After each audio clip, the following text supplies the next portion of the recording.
E aí, segundo ano, tudo bom? Aqui quem fala é Heitor, vamos falar um pouquinho aí da regionalização brasileira, que é abordada pelo capítulo 6, mesmo nome, Regionalização Brasileira, da Geografia 2.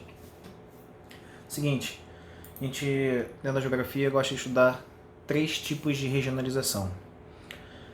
A primeira regionalização que a gente fala é do IBGE, regionalização política, que utilizou os dados físicos. Ela foi originada lá em 1913, já passou por várias nomenclaturas.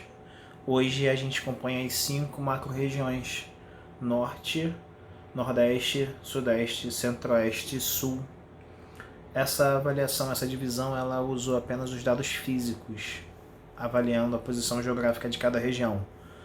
Com o tempo, o IBGE acrescentou algumas informações como demografia, distribuição populacional, economia, mas como um órgão oficial do governo, essa regionalização ela é usada como oficial. Mas ela limita muitas informações por usar apenas os dados físicos. Então a gente buscou, pesquisou, geógrafos durante o século XX fizeram outros tipos de estudos e formularam outros mapas. Daí surgiram essas duas outras regionalizações que a gente estuda. Pedro Pinchas, em 1967, ele propôs a divisão geoeconômica, partindo dos princípios do histórico de desenvolvimento de cada região. Então, para nós na geografia ficou mais interessante essa divisão.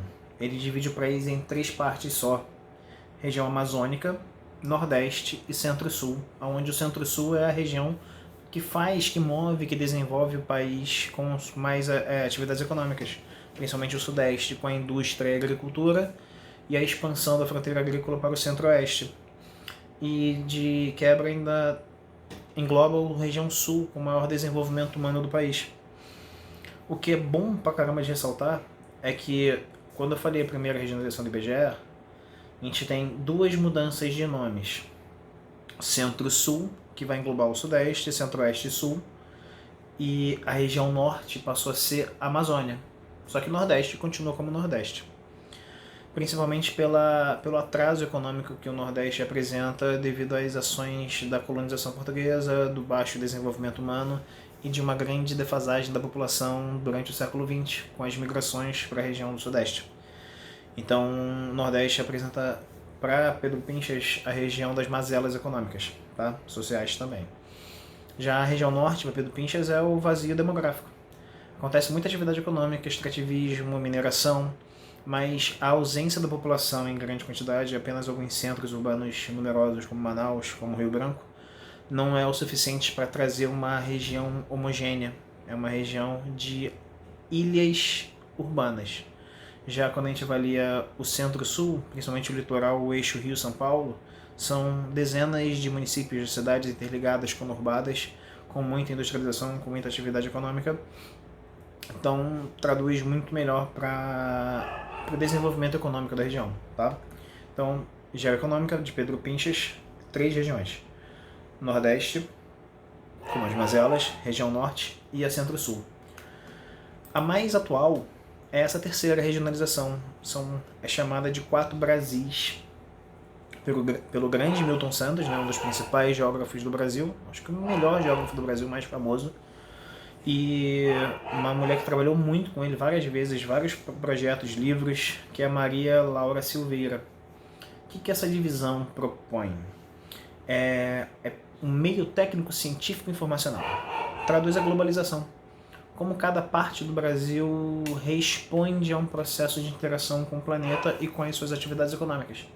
E aí, 4 Brasis. Amazônia mantém o nome de Amazônia, igual a geoeconômica. Nordeste mantém o mesmo nome. Nordeste é a única que apresenta o mesmo nome nas 3 regionalizações que a gente estuda. Se mantém. Concentrada, que vai pegar o eixo Rio, São Paulo, até o pedaço do Espírito Santo, onde a industrialização e a concentração urbana é maior, onde esse meio técnico, científico e informacional é mais forte, chegando até o sul do país. E a região central, que o Milton Santos gosta de chamar de celeiro agrícola, onde as grandes lavouras, as grandes latifúndios, principalmente de soja, de algodão, de milho, trabalham e vendem como commodities para o mercado externo.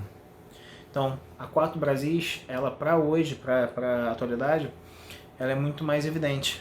Tanto que se a gente avaliar os materiais, tanto de Enem, de pré-vestibular, qualquer pré-vestibular, se a gente pegar o apanhado das questões de vestibular de geografia, posso supor que uns 30% usam textos do Milton Santos. Tanto que a atividade dessa semana que a gente postou traduz isso. Eu vou fazer um outro vídeo corrigindo ela para vocês. Traz um texto do Milton Santos. Então é um geógrafo que é fundamental, está sempre nos livros, está sempre nas citações, está sempre nas questões. Os textos dele são enrolados de assistir, de ler, de acompanhar, de assimilar o que ele está querendo falar. Tu tem que ler às vezes o parágrafo 3, 4 vezes para entender o que ele quis dizer. Anotar, buscar referência, mas é o melhor, o mais conceituado geógrafo brasileiro, beleza? Então, resumindo, IBGE, 5 macro-regiões. Geoeconômica, 3 macro-regiões. E a 4 Brasis, 4 regiões, beleza?